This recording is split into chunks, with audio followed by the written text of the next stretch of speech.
Hi. So I wanted to talk with you guys about the Punic Wars, which began in 264 BC and moved on and ended in 146 BC.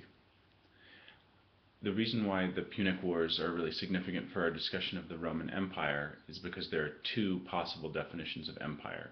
There's a simple definition: it's a country that is ruled by an emperor. And if that's true, then we just look at the end of our timeline and we can just say, okay, 27 BC, that's the beginning of the Roman Empire. But there's also a more complicated definition of empire, which is when a country rules other countries. And if that's the definition that we use, then we have to look to the Punic Wars, because the Punic Wars are the time when Rome starts ruling other countries overseas. The city of Rome was expanding and was hungry. And so the Roman people wanted to find a place where they could get more food, and the closest place for them was Sicily. But Sicily was under the control of the Carthaginian Empire. Carthage was a great city, which was in North Africa, in modern-day Tunis. And so the Romans wanted to take over Sicily from the Carthaginians. To do this, they needed a navy, and they did not have a navy, but they did something very clever. The story is that they captured a Carthaginian ship, took it apart, labeled each piece. So, the mast was piece 1, and then the deck 2, 3, 4, 5, all the way up to 1,000. And then they made 200 copies of piece 1, 200 copies of piece 2, and then they could put all of those back together and make 200 new ships, sort of like an IKEA navy or float. So once they had this navy, they were able to take over the island of Sicily from the Carthaginians after a great war. And that was the First Punic War. So the First Punic War really took place in Sicily. The Second Punic War took place a generation later, when the Carthaginians sent an army not south into southern Italy, but up to the north, through Spain and up across the Alps. And maybe you've heard the story that the Carthaginian general Hannibal tried to bring elephants over the Alps. The Carthaginians descended down into Italy and defeated the Romans in a great battle. And after this battle, the Roman army was very reluctant to fight against the Carthaginians. To have lost 2 battles inside of Italy would have ruined the Roman state and the very new Roman Empire.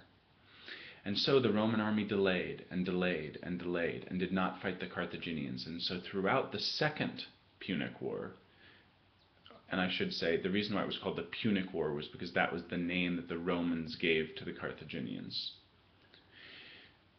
Throughout the Second Punic War, the Carthaginians could roam throughout Italy, destroying farms, killing, raping. They had full free run of the whole country, essentially, although they weren't able to take over the major cities. The Romans did something very interesting at this point, which is that they decided to send their army out of Italy and down to North Africa.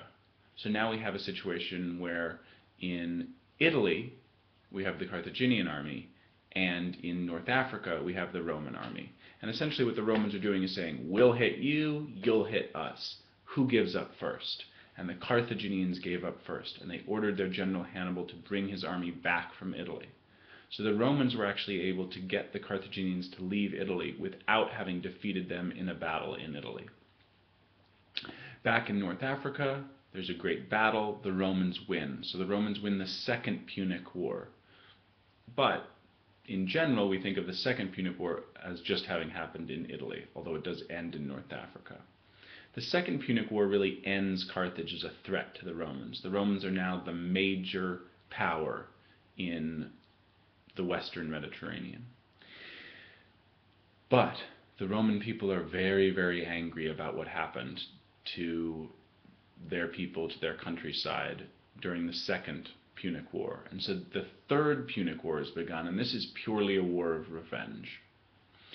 The Romans march into North Africa, destroy the city of Carthage, kill every man they find, sell every woman and every child into slavery, break down the bricks of the city. And then the story is they took all of the salt that they could find in the city and they plowed that into the earth around the city to poison it, so that for a generation no one could live on the site of old Carthage. The Punic Wars, then, are the time when Rome begins to control other countries overseas, Sicily and North Africa. So, if anybody asks you when did the Roman Empire begin, you can give them the standard answer, 27 BC, when Octavian became emperor. But then you should also say, but the answer is a tiny bit more complicated, because Rome actually started controlling other countries during the Punic Wars, from 264 to 146 BC. And that those wars really gave Rome their first control over the Mediterranean. And the Mediterranean would be the center of the Roman Empire for the rest of its existence.